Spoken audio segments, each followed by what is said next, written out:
So, hello everybody, it's Dave here from Road to Freedom, and just wanted to talk today a little bit about weight management, because as a trainer I get an awful lot of people come to me because they want to lose weight.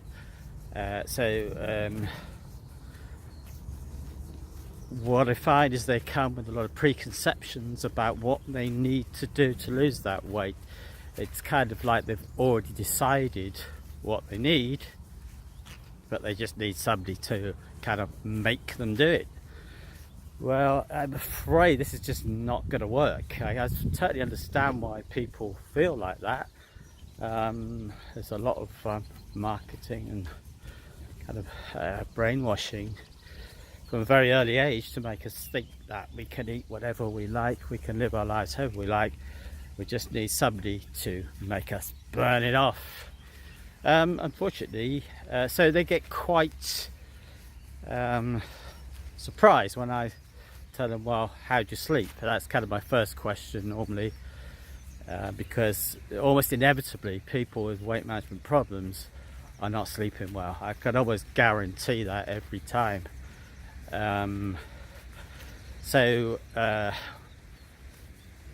When you sleep well, you make better food choices. When you sleep well, you feel like moving more. When you sleep well, there's less cortisol in your system, so you're not getting all that stiffness and tightness and makes you feel unwell. Your insulin levels are higher when you don't sleep properly. So sleep is probably the most important thing you can do. Just make better lifestyle choices when you sleep well, so that should be the first consideration. And then obviously another big consideration, probably number 2 on my list, would be nutrition. So try to keep a stable blood sugar is the key here. It's nothing really to do with calories. Calories are kind of the end result of the process of getting your hormones sorted, and obviously sleep comes into this, we just said. So this is why most weight management groups are made up of ladies from 40 to 60, I guess, or slightly younger perhaps sometimes, because there's all kinds of hormonal changes going on there, which makes it a lot more difficult for them. And of course, because they've been told, oh, you're just lazy, you're greedy, they start to believe it, and they think that they need somebody to knock them into shape or make them accountable. Well, it's not going to work, because you have to be accountable for your own choices in life, and you won't get anywhere by trying to outsource your weight management problem to somebody else or to something else, whether it be a particular diet or a magic exercise program or whatever. Change comes from within always. It cannot be imposed upon you from outside. So from the nutritional point of view, I'm not going to go into much detail on this because it's a big subject, but first thing is to obviously to realize that we don't need to be eating all the time, that most people probably get by quite easily on 2 meals a day, and if you can try to eat within a, well, what should we say, a 8 to 12 hour window perhaps might be realistic for most people. So that might mean having an early dinner and then not eating again until breakfast, or it might mean having no breakfast and just having an early lunch or something like that. You can very easily get through to 16 hours, and this allows your body to recover. It allows you to tap into burning some of the fat stores you've got on you, whereas if you just keep firing in food, even if it's good food, you will find that your blood sugar is constantly going up and down, and producing lots of insulin, which of course is a fat storing hormone, and will cause you to inhibit fat burning and cause you to store fat. So not eating too regularly. Obviously, if you've got any particular medical requirements, consult your GP before taking any of this advice. It goes without saying. Should it be high fat, low carb, or vice versa, high protein, whatever? I don't think there's any definitive answer to that. But what we can say is that nobody does well on a diet high in processed foods. So there are populations that do very well on a diet high in starchy carbohydrates, but they tend to be natural carbohydrates rather than processed carbohydrates. And then equally there are other populations do very well on a diet that's almost exclusively fat and protein.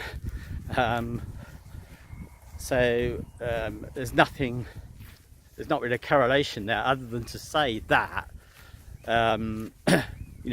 starchy carbohydrates particularly will have an effect on your insulin levels, and also to be aware that it's processed food that is the problem. You take people from these other populations, you put them in the Western world, and they develop the same diseases that we've got, even though they didn't have them before, and vice versa. We could get better when we go into those populations. So the other thing is to ignore the advice about protein being the key to everything, because we do need a certain amount of protein.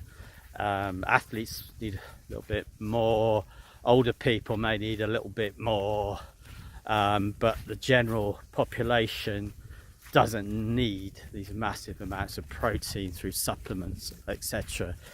And protein itself will actually cause you to store fat if there's too much of it, as well as carbohydrates. So natural fats should be included, healthy natural fats. I think I don't want to go into detail about what those are. I think most people know those by now.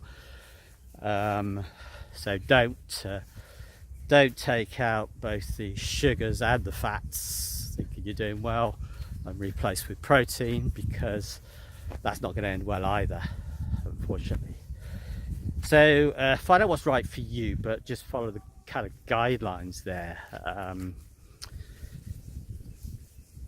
So what else? The other thing about weight management, we've mentioned it in relation to sleep, is stress, because stress plays an enormous part in this. So when we're permanently stressed, cortisol levels are high. Again, cortisol leads to fat storage. So we need, the more we can stay calm and deal with stress, manage stress appropriately, the better that's going to be for our weight management. And I think this is one of the reasons why groups are very effective. I have reservations about Slimming World, as a lot of people know, but the social aspect is vitally important. So if you're connected with like-minded people, as whether it be weight management or becoming a better runner or dancer or whatever, being part of a group of like-minded people is massive. We are very much social creatures. We depend on the herd for our survival, and isolation from the herd, as with any other animal, is ultimately not going to end very well, unfortunately. So don't think you're alone.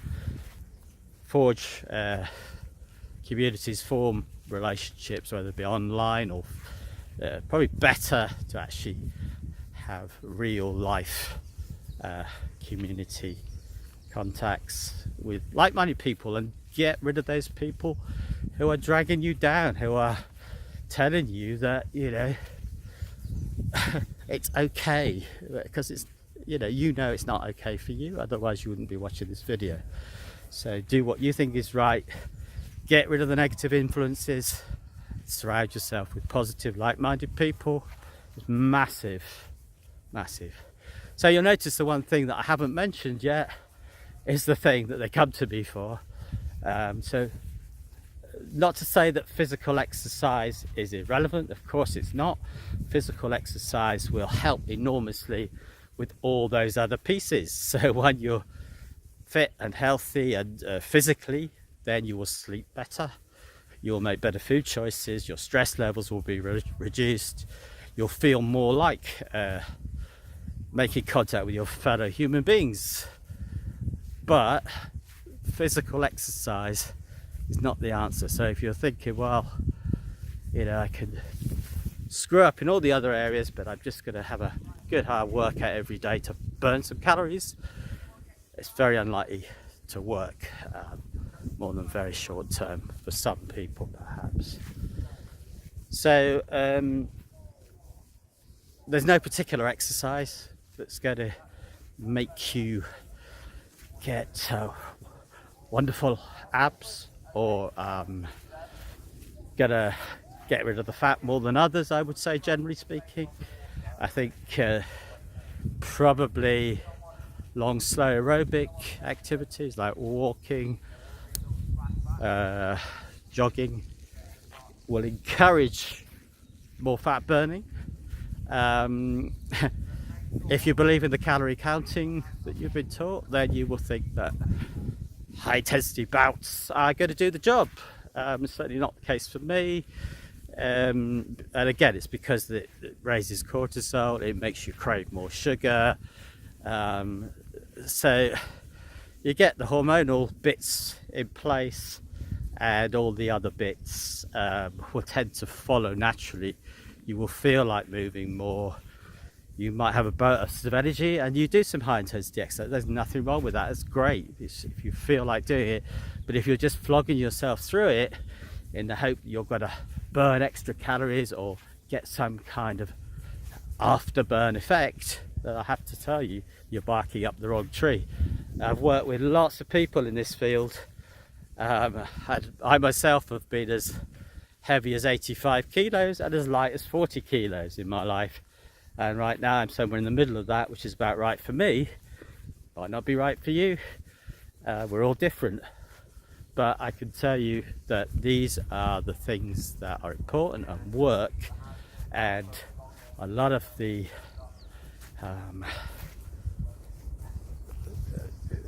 misinformation out there is really to complicate things and to make money. But yeah, obviously we've all got to make a living, but I'm more interested in your success than selling you a product, a supplement, or an exercise plan or whatever that won't work ultimately. It might work short term.